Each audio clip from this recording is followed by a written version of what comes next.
Hi class, it's me, your math teacher Jello. For today's video, I will show you how to compute simple interest. Simple interest, an interest that is computed on the principal and then added to it. So guys, ito ay ipinaliwanag natin sa previous video. Okay? To solve for simple interest, we should follow this formula. I sub S is equal to PRT or I is equal to PRT in other book. Where I sub S or I, simply, ito ay simple interest. Where P stands for principal amount, and then R stands for interest rate, and T stands for time or term in years. Okay? So let's have example number 1. Example number 1, a bank offers 0.25% annual simple interest rate for a particular deposit. How much interest will be earned if 1 million pesos is deposited in this savings account for 1 year? Okay, so guys dito, mas mahalaga na ilist daw natin yung mga given natin. Okay, so ang given natin, sulat natin yan guys. So, isa sa mga given natin ay yung principal amount. Okay, so where P or the principal amount, that is equal to, very good, 1 million pesos. Okay? So, 1 million pesos. Ayan guys. And then, another given which is, very good, the interest rate or yung R na tinatawag natin. Okay? Where R or the interest rate is equal to 0.25%. Gets? Okay. And then, we have, of course, time, okay, which is 1 year. Okay, so T stands for 1 year. Okay? And then, after that, so, hinahanap natin, so find I sub S. Okay, or the simple interest rate.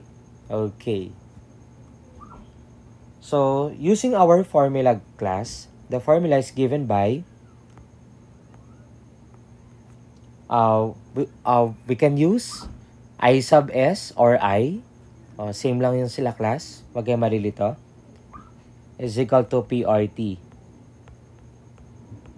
And then, after this, so, we need to plug in, no? Okay, substitute your P or the principal amount, which is 1 million pesos. So, P becomes 1 million pesos. And then, your R or the interest rate is 0.25%. So, guys, ito, i-convert natin or express natin into decimal. So, it will become 0.0025. And of course, we have time which is 1 year. Okay? So guys, huwag kayo malilito. P, ito yun guys. Ito yung formula natin, sinusundan natin yan. That is for, P stands for 1 million, R stands for 0.0025, and then T stands for 1. Okay? So class, pagka ganito, magkakatabi sila and then we have parentheses. The operation to be used is multiplication. Okay? So wag kayo malilito dun class. Okay, next. So, using our calculator, so 1 million times 0.0025 times 1, that gives us, very good, 2,500. Okay? So, therefore, yung answer natin dito, class, okay, our final answer, that is, or the interest earned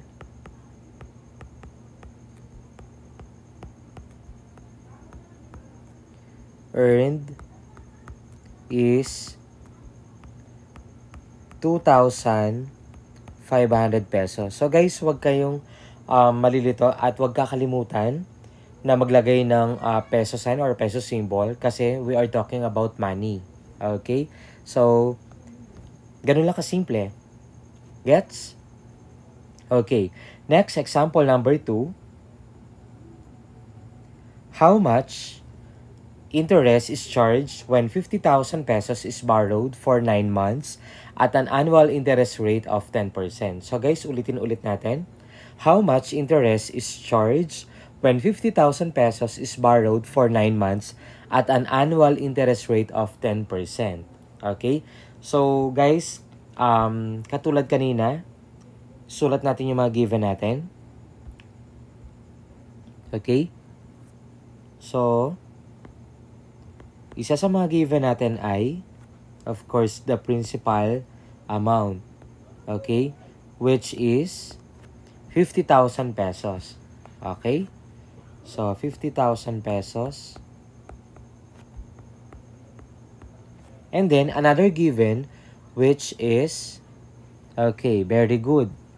We have interest rate, which is 10%. So, R is equal to 10%. Okay.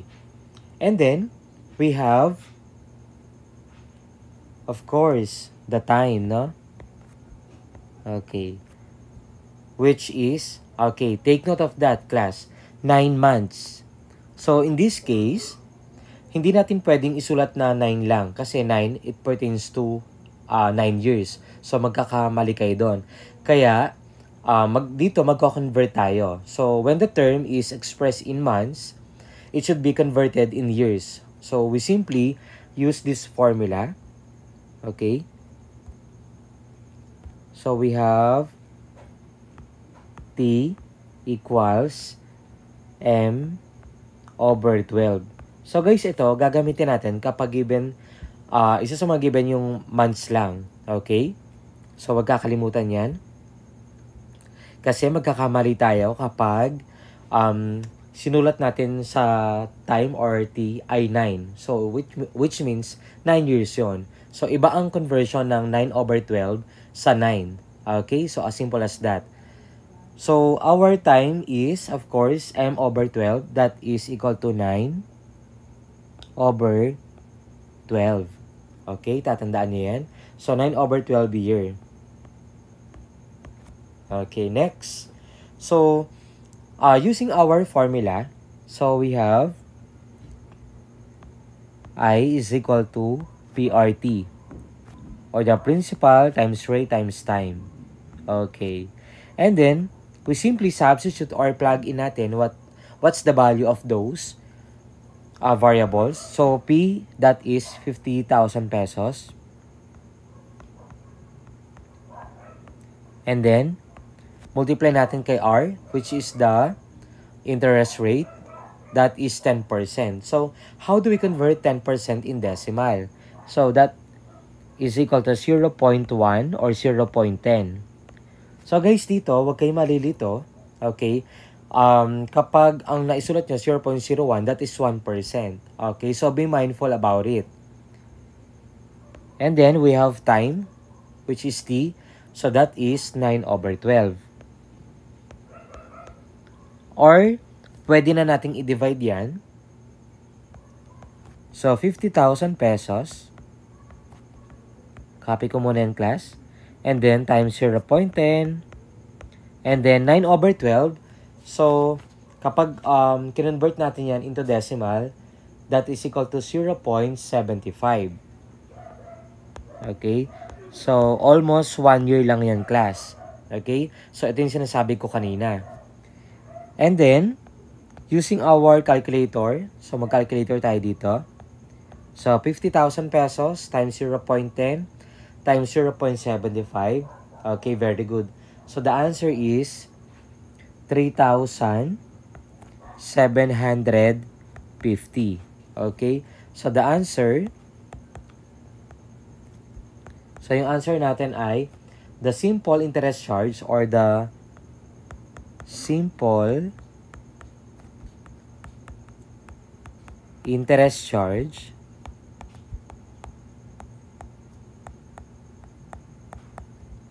is 3,750 750 pesos. Okay, so ganun lang kasimple. So, this is the end of our video. I hope na meron kayo natutunan. Thank you for watching.